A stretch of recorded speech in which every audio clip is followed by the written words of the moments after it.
In the quiet corners of an old ivy-clad cottage lived Elara, a widow whose heart held a love as eternal as the stars. Every evening, as twilight painted the sky in hues of lavender and grey, she would perform a solemn ritual. With hands that trembled ever so slightly, she would light a single tall candle and place it in the window.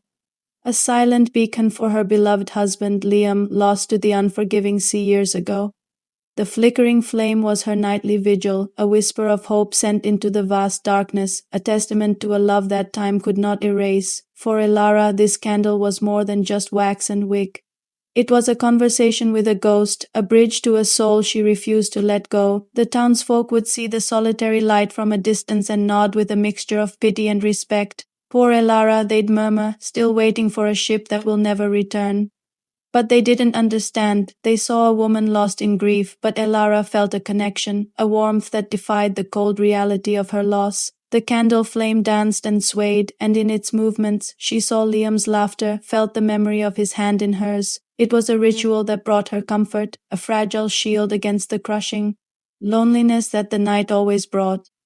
The house was filled with his memory, his favorite books still on the shelves, his worn-out armchair by the hearth, all silent witnesses to her unwavering devotion. One night, a fierce autumn storm raged outside, rattling the window panes and howling like a mournful beast. The world outside was a tempest of wind and rain, but inside, the candle flame burned with an unusual stillness. As Elara sat before it, her gaze fixed on the golden light, something shifted.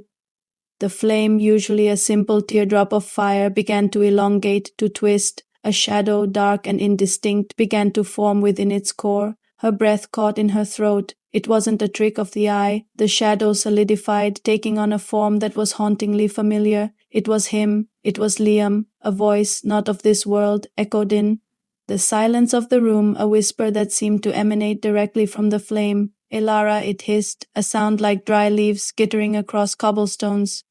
Her heart hammered against her ribs. It was his voice, yet it was distorted, laced with an otherworldly echo. It wasn't the sea that took me, the voice continued, curling around her like a spectral mist. It was a betrayal, a secret buried deep beneath the waves. Elara leaned closer, her eyes wide with a mixture of terror and desperate curiosity. The scent of ozone and something ancient like dust from a forgotten tomb filled the air. This was no gentle memory. This was something else entirely. Night after night, the ritual changed. It was no longer a silent vigil but a clandestine meeting. As soon as the wick was lit, Liam's shadow would appear, writhing in the heart of the flame. He spoke of his final voyage, of a hidden treasure and a mutinous first mate named Silas, a man they had both called a friend. He wanted the gold. Elara, the shadow voice whispered, its tone dripping with spectral venom. He cut my line as I dove, leaving me to the crushing dark below.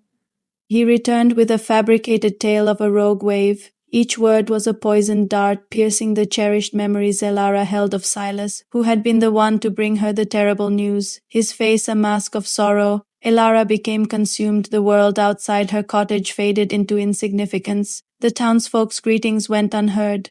The changing seasons unnoticed, her entire existence narrowed to the nightly communion with the flame. She stopped eating, sleep offered no rest, her thoughts were a whirlwind of vengeance and sorrow. The candle, once a symbol of love and hope, now felt like an anchor, pulling her down into the same dark depths that had claimed her husband. She noticed the flame was changing. With every secret Liam revealed, the fire seemed to burn.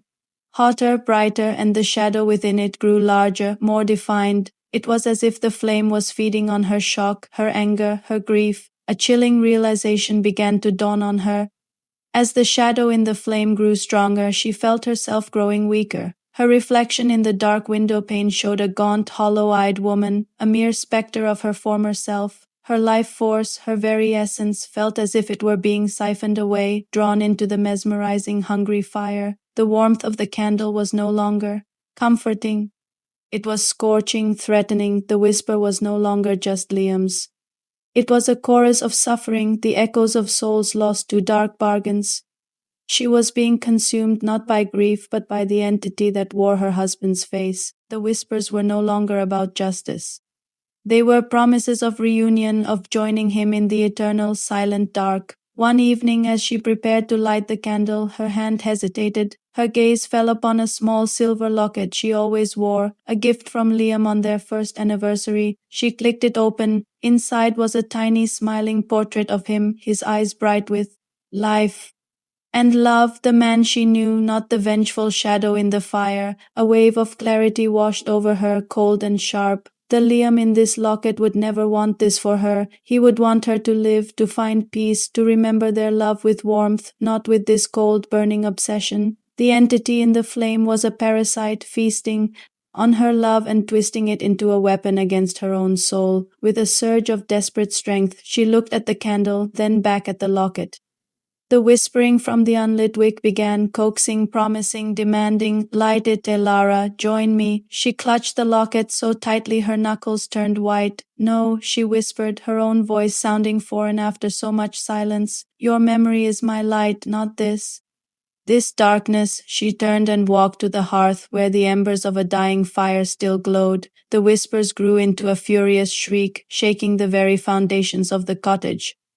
The air grew impossibly cold. Ignoring the phantom rage, Elara tossed the cursed candle into the embers. A blood-curdling scream erupted from the hearth as the candle caught fire, not with a gentle flame, but with a violent explosion of black and green light. The shadow of Liam lunged from the fire, its face contorted in a mask of pure hatred, its form no longer human but a swirling vortex of shadow and despair. It reached for her, spectral claws extending, but it was bound to the candle.